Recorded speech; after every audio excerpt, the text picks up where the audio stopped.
माझी आ प्रोफेशनल मु जड़े आडभोकेट एवं काशीपुर अनुसूचित जाति जनजाति मिलित क्रियानुष्ठान कमिटर मु आईन परामर्शदाता। आज्ञा आज भारत बंद विषय आप कौन कहे? देखु आपण मैंने संपूर्ण भाव में अवगत अच्छा 1 अगस्ट 2024 जो माननीय सुप्रीमकोर्ट राय देते से राय संपूर्ण भाव में वो संवैधानिक राय थिला जेहेतु सेटा अनुसूचित जाति अनुसूचित जनजाति मानकर रिजर्वेशन विरोध से रायटा आसी तेणुक सेटा को गोटे माने संवैधानिक राय बोल कहा।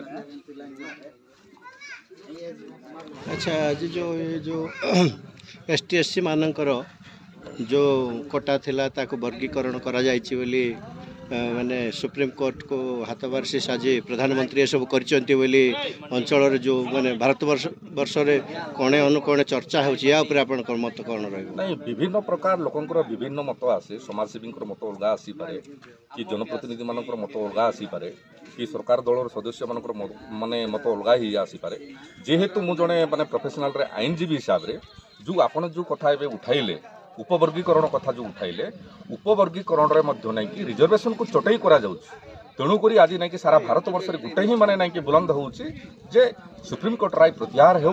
एवं जो सब क्लासिफिकेशन आउ क्रिमिलेयर कथा जोटा आसुछि सेटा को नहीं कि प्रत्याहार करा जाउ समस्तंकर मनरे आउ समस्तंकर मुहर से गोटे भाषा ही बाहर जी। क्रिमिलेयर हवा द्वारा आपण मानकर कोन असुविधा ही पारे बोली आपण भाबु? निश्चित भाव में ये देखंतु आईन ऊपर आपण माने समस्त अवगत अछंती मु जहाँ जानिबारे आईन रो कथा मु जहाँ मु जजमेंटा पढुथि क्रिमिलेयरटा होउछि वर्तमान ST SC मानक पई वर्तमान लागू हेई नै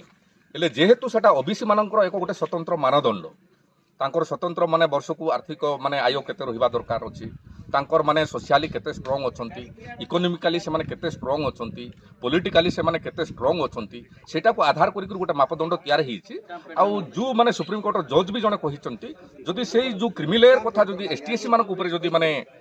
प्रयोग करा जिवो ताहाले नै कि ए दीर्घ दशंधीर जो माने आदिवासी आउ दलितर जो समलिंगी संपर्क अछि आउ से संपर्क नष्ट हो जिवो एवं आदिवासी आउ दलित माने नै कि से माने मुख्य स्रोत को फेरी पारिबे नाही ये कथा ऑनरेबल जज मध्य सुप्रीम कोर्ट जने कहिसंती। अच्छा ये जो एबे जो जजमेंट दिया जाइछि एटा 7 जणिया खंडपीठ सुप्रीम कोर्ट जो डिसीजन दैछंती या को आपण माने केमती दृष्टि देखुचंती? नहीं निश्चित भाव में जेहेतु आम अंचल बुद्धिजीवी हिसाब से गोटे आईनजीवी हिसाब से आम एति कहूँ सारा भारत वर्षर समस्त अनुसूचित जाति एवं अनुसूचित जनजाति लोकों आम कहूँ जे बाबा साहेब अम्बेडकर जो आईनटा लिखिं आपणकर संविधान धारा 341 संविधान धारा जो 342 अच्छी एवं OBC मानक पई जो 340 रखा जाइछि एवं राइट टू इक्वालिटी आपण माने नै संविधान धारा माने 14 रे भी आपण माने पढिछंती समस्त समानता अछि तेणुक रिजर्वेशन को जदि चटई करा जिवो रिजर्वेशन भितर जदि रिजर्वेशन जदि रखा जिवो ताहाले निश्चित भाव में सेठी सोशियाली इकोनॉमिकली आउ पॉलिटिकली स्टेटस को देखि कर रिजर्वेशन को चटई करा जिवो तेणुक नै कि तार प्रतिवाद रे आज नै कि सारा भारत वर्षर समस्त जनजाति समस्त माने जाति आदिवासी दलित पछुआ वर्ग जते सब अछंती समस्तंकर गोटे आवाज होउछि जो राय आसीची से राय को प्रत्याहार करवा होउछि आमर दाबी। आउ आज भी आम माने ई आंबेडकर प्रतिमूर्ति तले बसिकरी मिलित क्रियानुष्ठान तरफरु समस्त बुद्धिजीवी पूर्वतन विधायक एवं पूर्व माने माने जनप्रतिनिधि माने पूर्वतन सरपंच माने पूर्वतन माने आपणकर जिला परिषद सदस्य माने भी गोटे आवाज उठाउछंती जदि रिजर्वेशन नाही जनप्रतिनिधि भी आम हो पारिबा नाही विधानसभा जाई परिबा नाही जिला परिषद हो परिबा नाही वाइस चेयरमैन हो परिबा नाही काहेकि थोड़े जदि मु जदि विधायक हेबी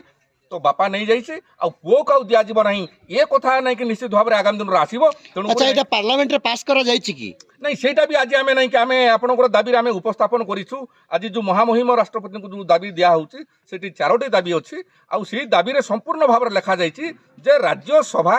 किंबा लोकसभा किंबा राष्ट्रपतिंकर बिना अनुमति रे सुप्रीम कोर्ट जो अनुमोदन रे जो सुप्रीम कोर्ट राय देइछंती से राय होउछि ओ संवैधानिक ओ गणतांत्रिक आउ सेटा को प्रत्याहार करिया पई आज आमे समस्त गुटाई नारा ही दउछु आज समग्र भारतवासी को। धन्यवाद।